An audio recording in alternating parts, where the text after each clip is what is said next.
yang menyatakan yang terbaik tentu hasil dari semua proses dalam 1 tahun ya. Kemudian tes, ada beberapa kali tes, kemudian tes praktek ada 3, kemudian ada teori 2, general spesifik, kemudian ada presentasi disertasi sama presentasi follow team. Saya kebetulan pegang Manchester City, jadi dari 1 musim perjalanan Manchester City saya sampai hafal itu apa saja yang dilakukan oleh Pep Guardiola pada saat dia juara di 2019. Saya tidak tahu kenapa saya dianggap menjadi yang terbaik, tapi dari nilai itu terlihat memang saya ada di ranking pertama. Dan itu saya tidak tahu apakah teman-teman senior apa dan segala macam itu tidak lebih baik dari saya, tapi saya pada saat kursus itu mencoba melakukan yang terbaik yang saya miliki. Kebetulan saya menjadi direktur teknik di Bayangkara, sehingga pengalaman saya yang ada di klub yang baru seumur jagung saya coba combine dengan pengetahuan saya melatih, walaupun waktu itu saya belum menjadi pelatih kepala, saya hanya menjadi asisten dari 2008 menjadi asisten timnas U12, kemudian U16, 19, 23 sampai senior baru menjadi asisten. Kemudian di klub juga direktur teknik, walaupun sering lebih banyak membantu dari sisi belakang lapangan, tapi perjalanan itu mungkin yang membuat saya bisa belajar banyak. Bahkan saya bersyukur berada di grup pro pertama Indonesia yang sebenarnya banyak di antara mereka adalah senior saya, kemudian bahkan instruktur saya yang memberikan pembelajaran kepelatihan saya dari C, B sampai A. Jadi apa yang saya belajar dari mereka, kemudian apa yang saya dapat dari senior-senior, saya implikasikan di klub dan feedbacknya saya dapat. Dan mungkin yang menjadi quote terpenting adalah bahwa saya harus melek teknologi. Jadi pada saat presentasi bahkan analisis pertandingan kita itu dituntut hampir lebih dari 100 pertandingan yang harus kita lihat. Ternyata di situ mengajarkan kita, membuat mata kita lebih jeli terhadap menganalisa sebuah pertandingan, dan dampak itu kelihatan dari bagaimana kita memandang sebuah pertandingan dari pertandingan, karena di level kepelatihan itu C, B, A dan A Pro itu lebih banyak ke taktikal. Jadi lebih banyak membahas taktikal, kemudian bagaimana sosok seorang pelatih dan apa environment atau behavior seorang pelatih dan sebuah tim. Itu kira-kira yang membantu saya untuk bisa melakukan yang terbaik di setiap kursus, karena ada 7 modul. Saya mencoba melakukan yang terbaik di setiap modul ketika saya bergabung, walaupun berbeda dengan yang dirasakan oleh senior-senior saya yang waktu itu menjadi pelatih kepala di klub. Dan terus terang memang hasilnya tidak baik buat senior-senior saya, bahkan ada yang terdegradasi timnya, ada yang banyak dipecat dari klub, ada yang tidak bisa menyelesaikan kegiatan di klub dan segala macam. Jadi memang pada saat itu saya lebih diuntungkan karena saya tidak menjadi pelatih kepala yang langsung terlibat dalam mengambil keputusan.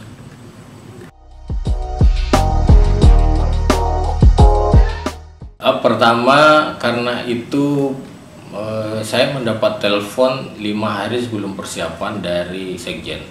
Sekjen menyatakan Simon diputus kontraknya oleh keputusan Exco. Dan pada saat itu saya masih berada di Surabaya pada saat Bayangkara bermain di Surabaya. Saya tidak menjawab iya ketika ditanya Mas Ian langsung ambil alih timnya. Saya tidak menjawab iya langsung, dan saya tidak bilang tidak, karena saya hanya sampaikan saya butuh waktu berkomunikasi dengan asisten yang lain, karena posisi saya dengan asisten yang lain adalah sama-sama asisten. Saya harus respect dengan asisten yang lain. Saya minta waktu, kemudian saya komunikasi dengan asisten yang lain, Joko dan Alan. Saya sampaikan kondisinya, terus saya tanya ke mereka bagaimana. Mereka malah tanya balik ke saya. Ketika saya ditanya, Kalau saya ditanya, saya sebenarnya punya pilihan untuk bilang tidak dengan kondisi yang sangat jelek, dengan ekspektasi orang yang terlalu besar, dengan kondisi yang sudah kacau balau. Tapi karena ini kepentingan negara, sejak saya menjadi pemain, saya tidak pernah bilang tidak dan tidak pernah menolak kalau dipanggil oleh negara. Akhirnya teman-teman bilang, ya udah kalau begitu, kalau udah bulat tekadnya, ya udah kita sama-sama. Saya telepon sekjen, saya bilang, oke, kami siap. Nah, apa kondisinya? Nah, kondisi yang disepakatin itu justru sebenarnya tidak menguntungkan kami, dan itu saya tidak pernah sampaikan ke publik. Pada saat kita setelah kalah di Bali oleh Vietnam, ada meeting owner club yang tadinya membolehkan mengambil 3 pemain menjadi 2 pemain. Itu poin pertama. Yang kedua, pada saat timnas akan main lawan Malaysia, kompetisi tetap jalan, padahal kompetisi itu memakai pemain-pemain yang akan kita bawa ke tim nasional. Kemudian akhirnya tarik-tarikan dengan klub terkait pemain. Kemudian yang ketiga, ada persiapan Asian Games. Indra Safri memanggil 5 pemain, Samoyama, Evan Bima, Sulfiandi, sampai Beto. Dan itu pemain juga nggak boleh saya panggil. Jadi pertanyaan besar adalah, dengan kondisi 3 poin itu, saya sebenarnya tidak punya pemain yang lengkap, tidak punya skuad yang lengkap. Tapi buat saya ini bukan sebuah hal yang menjadi tantangan. Buat saya malah ini menjadi hal baru yang saya harus keluar dari situasi ini. Dan ini momen saya memperlihatkan bahwa sebenarnya Indonesia itu punya banyak potensi pemain. Cuman dengan kondisi yang ada sekarang, mungkin ada teman-teman yang bilang mungkin beberapa pemain tidak layak dan segala macam. Saya tidak bilang itu. Buat saya mereka adalah pemain terbaik dan siap sesuai dengan strategi yang saya inginkan ketika saya bermain away dan saya butuh poin.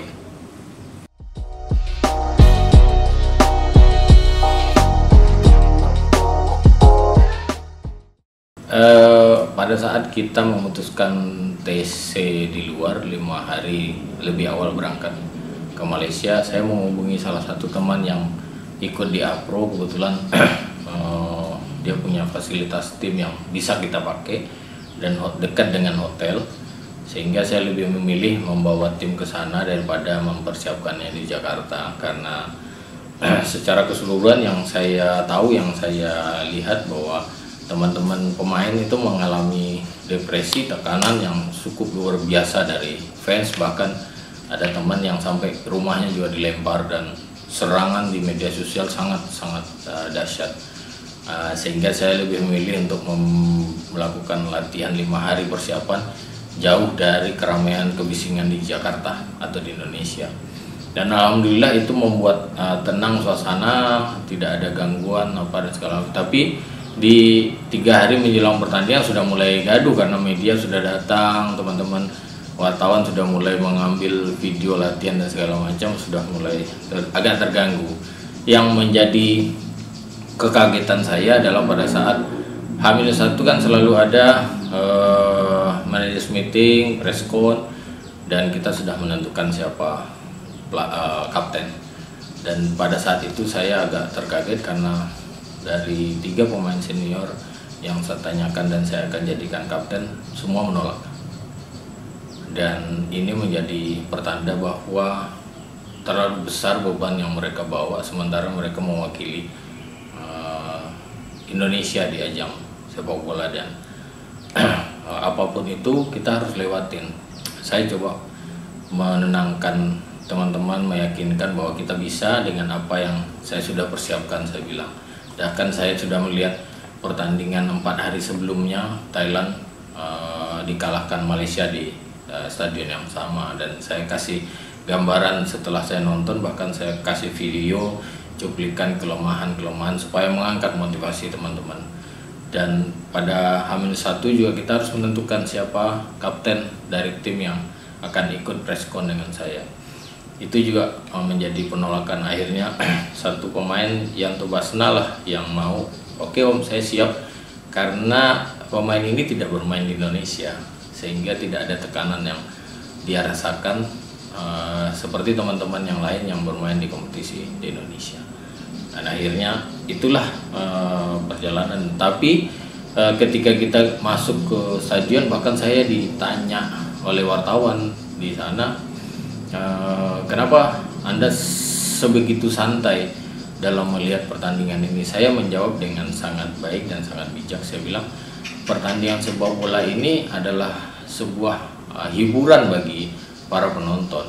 Bahkan ditanya dengan tekanan supporter Malaysia yang sempat ricuh di Jakarta, bagaimana Anda melihat tim Anda? Saya malah memberikan motivasi positif buat teman-teman pemain kita bahwa ini adalah hal yang positif buat teman-teman kita, karena kita sudah terbiasa dicaci maki di liga sendiri ketika menghadapi tim-tim yang memang rival abadi.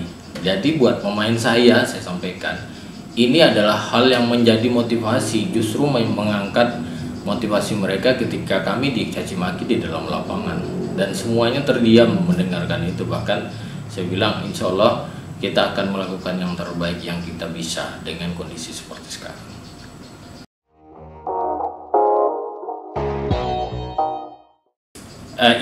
Kalau kita bicara APSI sekarang tentunya sebelumnya pernah ada organisasi ini tapi pada masa kepemimpinan terakhir itu oleh almarhum Bang Tejo dan sekjennya Bang Tumpak almarhum juga. Setelah beliau almarhum tidak ada kegiatan dan segala macam. Kemudian ketika saya ada di lisensi A, teman-teman menanyakan di mana tempat pelatih Indonesia mengadu ketika ada masalah dengan klub dan segala macam. Saya belum bisa memberikan jawaban karena saya pikir masih banyak senior yang bisa membantu kita berpikir dan harus kita hormati.